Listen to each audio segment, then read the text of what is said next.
Festival de Cannes. Isso aí, gente, saiu o line-up essa semana.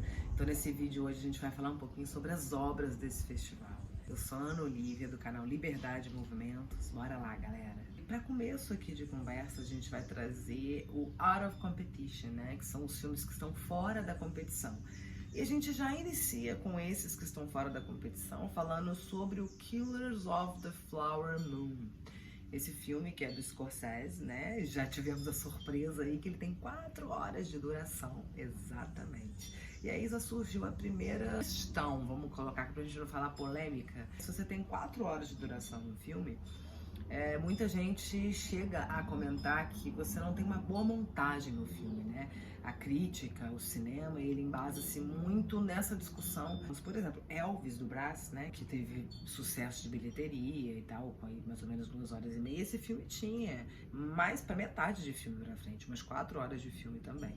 Teve várias épocas do Elvis que foram cortadas ali para se chegar nesse tempo aí de 2 horas e meia e 2 horas e meia de filme. Mas voltando em Killers of the Flower Moon, que é baseado num livro, conta também com um elenco maravilhoso, né? Leonardo DiCaprio, Jesse Plemons, Brendan Fraser, etc e tal.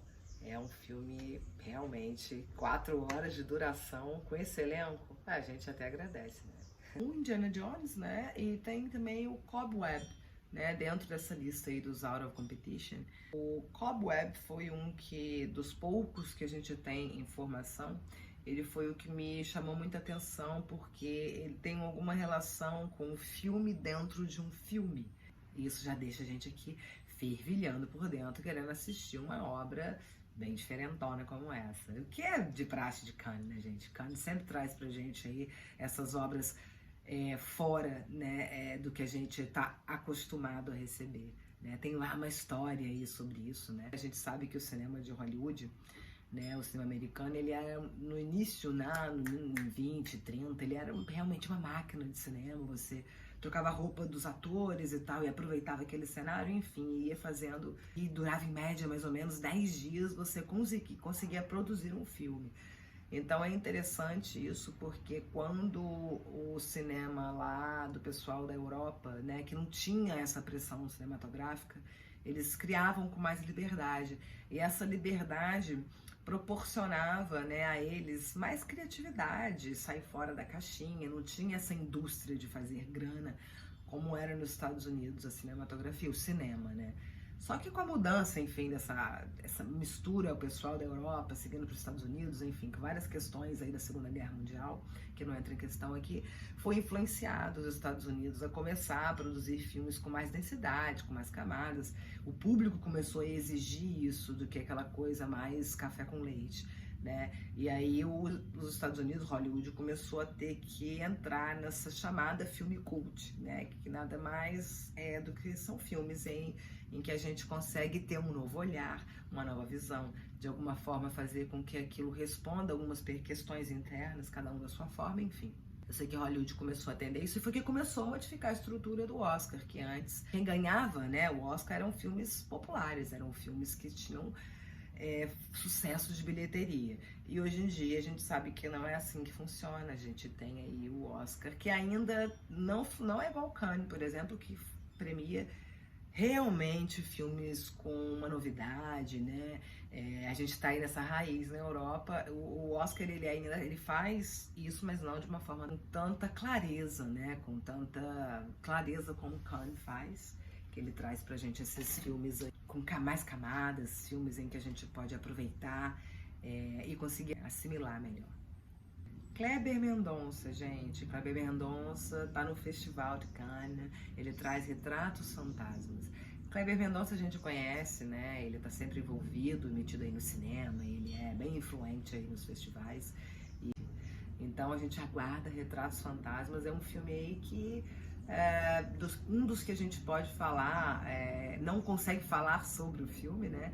Mas a gente consegue falar sobre os diretores, ou enfim, os roteiristas, alguma questão aí do filme, é de onde a gente puxa aqui para falar sobre os filmes, porque como a gente não tem informação dos filmes, a gente consegue ter informação da direção, da produção, e a gente consegue ter uma ideia aí da qualidade do filme. Mas a gente também tem um certain regard E esse ano tem uma galera nova, pelo menos eu dei uma olhada, e não são, tem muitos ali que eu não conheço.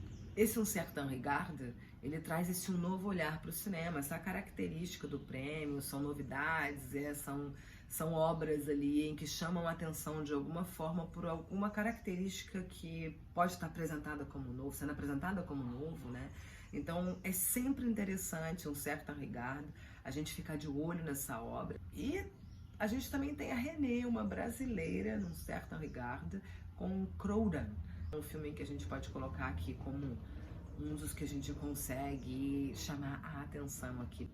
E aí a gente desce aqui pro In Competition, que a gente cita aqui, é o May December, do Todd Haynes. Porque o Todd Haynes, é claro, conhecido aqui, a gente já sabe o trabalho dele, os filmes, as obras que ele faz, né?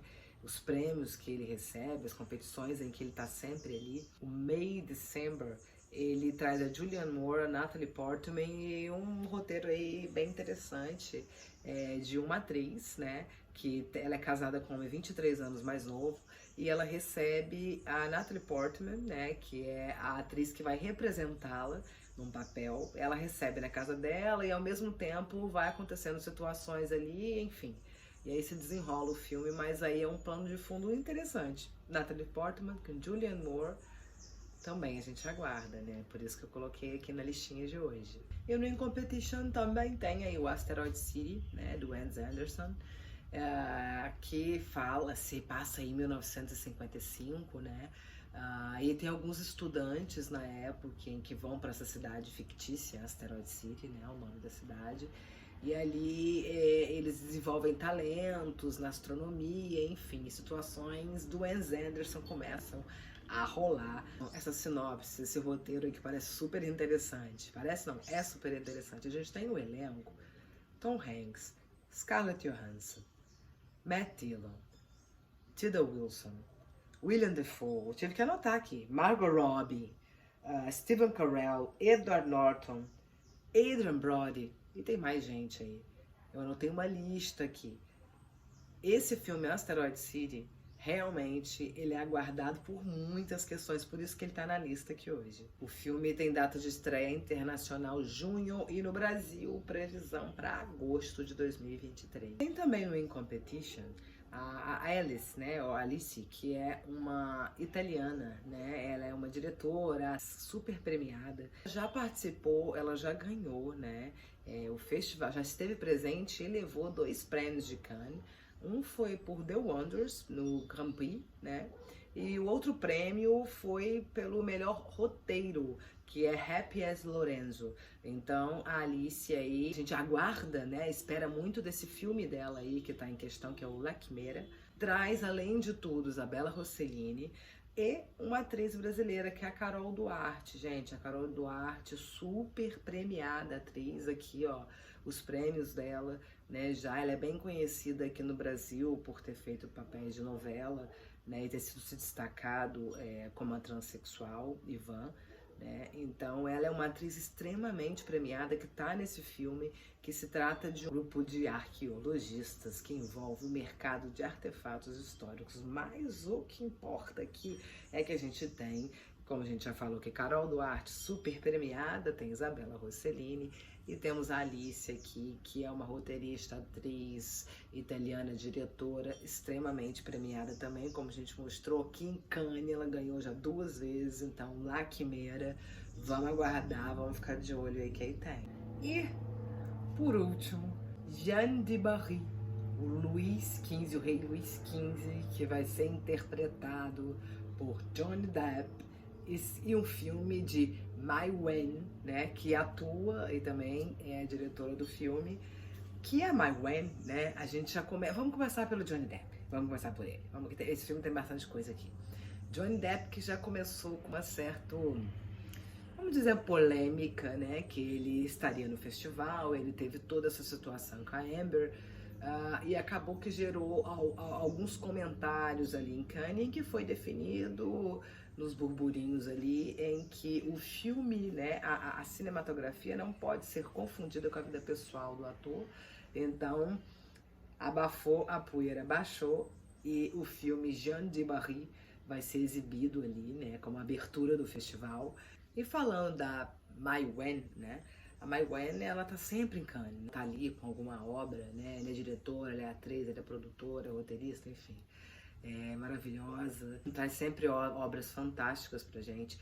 Por exemplo, Monroy, né? Quem não se lembra de Monroy, daquele relacionamento narcisista, né, em Vincent Cassel, né, é parte do filme maravilhoso, mas foi a Emmanuelle Bercot que ganhou o prêmio de melhor atriz nesse ano de 2015. Esse foi até um prêmio muito interessante, não sei se vocês se lembram, que ela dividiu com a Rooney Mara esse prêmio, porque a Rooney Mara também ganhou por Carol. Todo mundo achava que seria a Cate Blanchett que ganharia o prêmio, e na verdade foi dividido entre a Rooney Mara e a Emmanuelle Bercot por Monroy, que é esse filme da Mai Wen. Que é um filme maravilhoso, fantástico, para quem não assistiu, vale muito a pena. E em 2021, que a gente teve a questão do coronavírus, o DNA, o filme dela, entrou também para a competição, só que não pôde ser exibido porque estava todo mundo fechado em casa por causa do coronavírus, época terrível para o cinema. Então aqui a gente falou hoje sobre o line-up, né, um pouquinho sobre o line-up do Festival de Cannes, que traz diversos outros prêmios, né? Ele traz não somente o Palme d'Or, que é o grande prêmio, e o Grand Prix, né, que é o grande prêmio do júri. A gente tem diversas outras premiações para atriz, para ator. Enfim, é um festival extremamente aguardado, que acontece de 16 a 27 de maio. E traz pra gente sempre essa novidade de filmes e direção, novidades no cinema de todos os pontos de vista que a gente possa imaginar, né? Então o Festival de Cannes é muito aguardado, ele dá largada aí no ano de 2023 para a linha do cinema. A gente aguarda aqui a exibição desses filmes, que depois, aqui para o Brasil, eles chegam muito através do Festival Varilux, né, de cinema francês, no qual atende a vários estados, várias cidades do Brasil. E aqui no Rio de Janeiro, né, como todo o Brasil, esse ano vai ser em novembro, e a gente vai ver muitas dessas obras aí que estão em Cannes, agora em maio. A gente vai ver aqui no Festival Varilux, que inclusive eu tive a oportunidade de participar no ano passado de um masterclass, tá? Sobre como montar séries, e fala muito sobre distribuição, para a galera do cinema mesmo. Essa masterclass é com a delegação da França, com o pessoal que vem de fora realmente.